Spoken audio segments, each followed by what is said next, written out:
mga ka-angels, ating puntunghayan ang part 1 ng ating kwento na pinamagatang A Stranger's Proposal. Pero bago tayo magpatuloy, paki-like po ng ating video, paki-click na rin po ng subscribe button, ganun rin ng bell icon para lagi kang updated sa mga parating ko pang uploads. Hindi makapagdesisyon si Rachel. Palakad-lakad siya sa loob ng maliit na silid habang pinag-iisipan kung anong dapat gawin sa kinakaharap na problema. Ang hirap kasi, pabago-bago ang kanyang isipan. Sadyang napakahirap magpasya, lalo na at maaapektuhan tiyak ang kinabukasan nilang magkapatid dahil doon. Di bali sana kung sarili lamang iniisip niya. Paano na sila magkapatid ngayon? 5 buwan na rin mula nang sumakabilang buhay ang kanilang ama. Ngunit napakarami nang nangyayari mula noon. Kahapon ay muli silang kinausap ni Mr. Jacob, ang overseer ng napakalawak na lupain ng mga Lorenzo. Nitong mga nakaraang araw ay napapadalas ang pagpunta ng lalaki sa kanilang tahanan. Iyon ay upang ipaalala sa kanila ang isyu tungkol sa naisanlang 18 ektaryang bukirin na dapat umano ay tubusin na. Kung hindi, mapipilitan ng amo nito na ariin ang lupain. Kung bakit ba kasi naiwan sa kanilang magkapatid ang pagkakautang ng yumaong ama. Nakadaman ng paghimagsik si Rachel sa isiping iyon. Wala na nga silang ikinabubuhay ay nanganganib pa silang mapaalis sa sariling tahanan. Ginawa naman yan lahat upang maresolba ang problema. At kanina nga, pinuntahan pa niya ang amo umano ni Mr. Jacob upang makiusap na bigyan sila ng sapat na panahon upang matubos ang pamanang lupain. Ha? Kung gusto nga silang tulungan ni Mr. Jacob, dapat sana ito na mismo ang kumausap sa sariling amo. Hindi ba at ngayon naman ang trabaho dapat nitong gampanan? Naupo ang tulirong babae sa gilid ng kanyang higaan. Kaninang umaga nga ay pinuntahan niya ang sinasabing Mr. Lorenzo. Kung iyon ang dapat gawin, gagawin talaga niya. Ngunit taliwas sa kanyang inaasahan, ay napakabata pa pala ng asyendero. Ang inaasahan niya ay isang may edad na lalaki. Pero sadyang ikinabigla niya ang nakitang itsura nito. He was tall, with lean body and jet black hair. Ngunit hindi iyon ang nakatawag ng kanyang pansin. Mas napagtuunan kasi niya ang matalim nitong mga mata. Such soul-stirring pair of eyes, but much evident was the coldness in their depths. Ewan niya, ngunit hindi maiwasan tingnan ang mga matang iyon. Is there something wrong, Mr. Lorenzo? Nakatayo si Rachel sa harapan ng mesa nito habang pagtataka ang rumirehistro sa maamo nitong mukha. Kilala nga ba siya ng lalaki? Pero paano iyon nangyari, gayong hindi naman niya ito kilala kundi sa pangalan lamang? I think I saw you while painting in the middle of God-forsaken field, and that was a few years ago. Pero ayoko nang pag-usapan pa ang bagay na iyon. Now, let's get down to business. Pinaupo siya nito sa harap ng bakanteng upuan at pagkatapos ay naging mahaba ang pag-uusap na naganap. Ipinilig-pilig ni Rachel ang ulo upang mawala ang mga isiping iyon. Paano kasi? Hanggang ngayon ay hindi pa rin siya makapaniwala sa naging takbo ng kanilang pag-uusap ng mayamang lalaki. Ngunit may papaliwalang bahala ba niya ang sinabi nito? Hindi nga ba at nakasalalay ang kanilang kinabukasan magkapatid sa desisyong kailangan niyang gawin ngayon? At kaya nga niya pinag-isipan kung anong isasagot kay Mr. Lorenzo ay dahil nais niyang maresolba ang kinakaharap na problema. Kung sana ay madaling sabihin ang oo sa pagkakataong iyon, ngunit siya na pinalaki ng mga mayapang magulang upang maging taklesa o padalos-dalos sa mga desisyon sa kanyang buhay. Kailangan niyang makipag-isip ng maayos. Kailangan niyang malusutan ang kasalukuyang problema. Ngunit hindi niya maiwasang maalala ang usaping iyon. Anong akala mo sa akin? Kalad ka ring babae? You can go to hell, Mr. Lorenzo, for all I care. Sa tindi ng emosyong nararamdaman ay napatayo si Rachel sa kinauupuan. Do you have other options? If so, you could tell me now. Bayaran mo ang 1.5 milyon na pagkakautang ng inyong pamilya. Kung magagawa mo iyon, Wala na tayong dapat pang pag-usapan. Malamig na tonong saad nito. Totoo ngang wala pa akong pambayad sa ngayon. Pero sapat na panahon ang hinihingi ko. Babayaran kita. Pangako iyan. Babayaran ko hanggang sa kahuli-hulihang sentimo. Like installment? Tumawa si John. Sa tingin mo ba, gugustuhin ko ang ganong agreement? Babayaran mo sa loob ng ilang taon? 30 years? Hindi siya makaimik. Mas gugustuhin mo ba ang gantong setup kung maaari mo naman akong bayaran ng paraang hindi ka mahihirapan? Bear my hair, Rachel. At pagkatapos niyon ay pwede mo nang gawin ang kahit anumang nais mo sa settlement na ibibigay ko. You could lead a beautiful life. I would give you money before we separate ways. Hindi mo na rin kailangang alalahanin ang 1.5 million na utang sa akin. No, she would rather die first. Talaga bang naniniwala ang lalaking iyon na kaya niyang ipamigay ang sariling anak para sa pera? Kahit desperado ay hindi niya gagawin ang bagay na iyon. A baby maker? She was nothing of that sort. Ipapaalam niya iyon sa lalaki. Ipapamukha niya ang kawalang konsensya nito para sa mga taong tulad nila. Tama, gayon nga ang nararapat niyang gawin. Hindi niya alam kung paano mababayaran ang pagkakautang kay Mr. Lorenzo at wala rin siyang ideya kung kailan mapapaalis sa kanilang tahanan.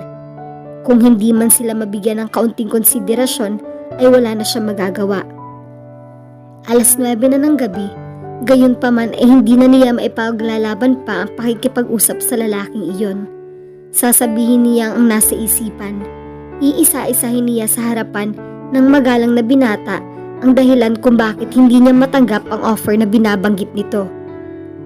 Offer? Pagak ang tawang pinalakpakan niya ito. Blackmail siguro pero offer? Of course not. Ang sabi ni Mr. Lorenzo ay hihintayin nito ang kanyang desisyon sa loob ng 5 araw. Hindi na kailangan dahil mismong sa gabing ito ay makakatikim ng pagkabigo ang lalaki. Dala ng isiping iyon ay kinuha ni Rachel ang kanyang wallet. Hindi na niya nakuhang magpalit pa ng damit. What for? Hindi naman importante kung ano ang magiging impresyon ng kausap sa kanya. Tulog na si Wayne sa kabilang kwarto. Mabuti naman ang bulong niya sa sarili. Kung gayon ay hindi siya kailangang magpaalam pa. Ayaw niyang magpaliwanag dahil hindi alam ng nakababatang kapatid ang tungkol sa proposal ni Mr. Lorenzo. Kung tatanungin kasi siya nito, ay baka masabi pa niya ang katotohanan. Ang sabi nga noon ng kanyang ina, hindi siya marunong magsinungaling. Siguro nga, pero ayaw lang niyang bigyan ng alalahanin si Wayne. Palabas na lamang si Rachel sa pintuan nang biglang may maalala. Ang susi. Muli siyang bumalik sa loob ng sariling kwarto at pagkatapos ay muli niyang inabot ang susing nakapatong sa ibabaw ng kanyang work table. Hindi sinasadya ay natabig niya ang isang deboting pintura na kanyang ginagamit sa pagpipinta. Kumalat ang berdeng likido nang bumagsak sa sahig. Napahinto ang babae nang makita iyon at napaisip. Naroon raw si Miss Simon, ang sabi sa kanya ng Nana Cecilia. Inamin ni John na ikinagulat niya ang bagay na iyon. Binigyan niya ang dalaga ng 5 araw upang mapag-isipan ang inalok dito. Ngunit tulad ng sinabi ng kasambahay, naroon ang babae sa bahay niya ngayon at gusto siyang makausap. Impertinent woman.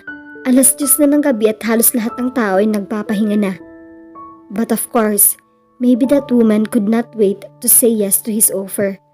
Kaninang umaga ay muntik na siyang humanga sa pagmamatigas nito. Pakipot lang pala. You can go to hell, Mr. Lorenzo, for all I care. Natatandaan pa niyang sabi nito. Papayag din pala sa bandang huli. Inaasahan niya na ang bagay na iyon. How can a desperate woman say no to his kind of offer? Narinig niyang pinapasok ni Cecilia ang babae sa kanyang kinaroroonan. Nasa loob siya ng summer house na ilang metro ang layo mula sa main house.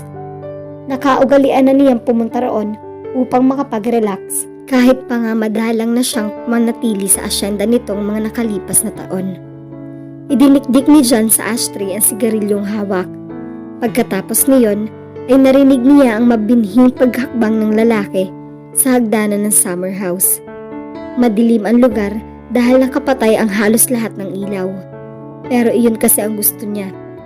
Nararamdaman niya na sa likuran na niya ang dalaga, kaya pumihit siya upang harapin ito. Nakatayo ito ilang yarda mula sa kanya. Mr. Lorenzo, humakbang ito palapit. Naaninag ng babae ang kanyang anyo malapit sa bintana. Ngunit hindi pa naman masyado nakakapag-adjust ang mga mata nito sa dilim. Do you know what time it is? His voice was hoarse, his manner intimidating. Alam niyang nararamdaman iyon ng babae, pero wala siyang pakialam. But the woman stubbornly stood her ground. Alam ko, Mr. Lorenzo, pero nakapagdesisyon na ako. Nagpunta ako rito upang ipaalam sa iyo ang tungkol doon. And hindi nakaimik ang babae. Naisip ni John, siguro ay nagdadalawang isip pa rin ito hanggang ngayon. Hindi na nga naman maaaring magdesisyon ng basta-basta. Gayunpaman, kampante siya sa kalalabasan ng kanilang pag-uusap. Dahil hindi makapagsalita ang babae, ay siya nang nauna.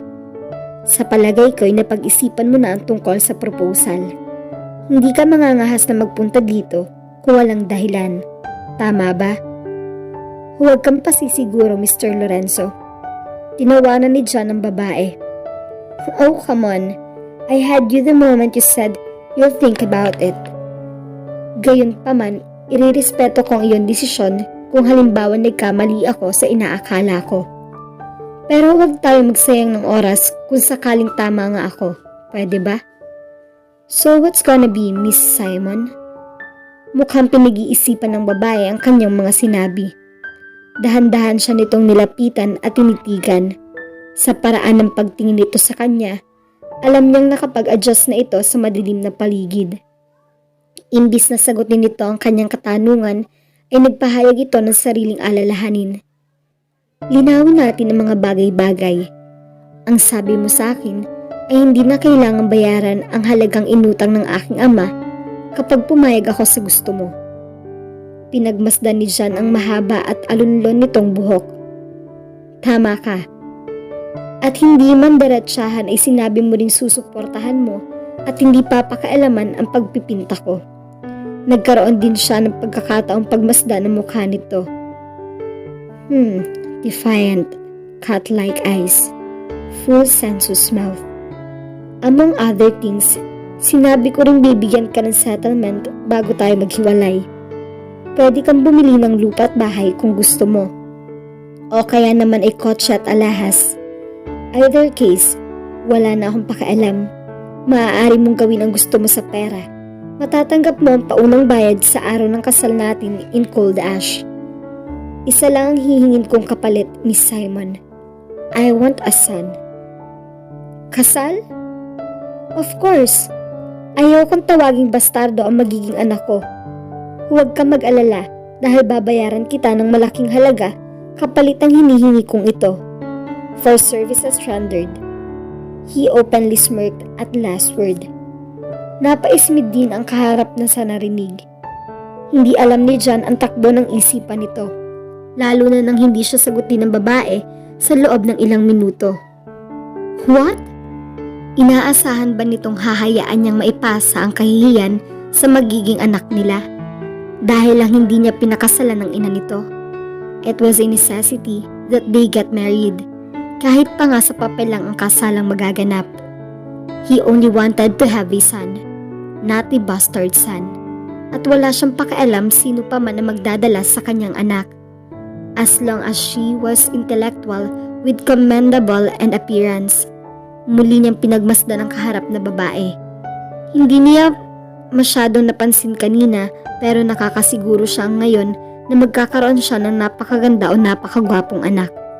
Pero dapat lang, sapagkat napakalaki ng ibabayad niya rito. Sa wakas ay naglakas loob na magsalita si Rachel. And you wouldn't black out on your word. Never. Nagpakawala muna ito ng malalim na hininga bago muling nagpatuloy.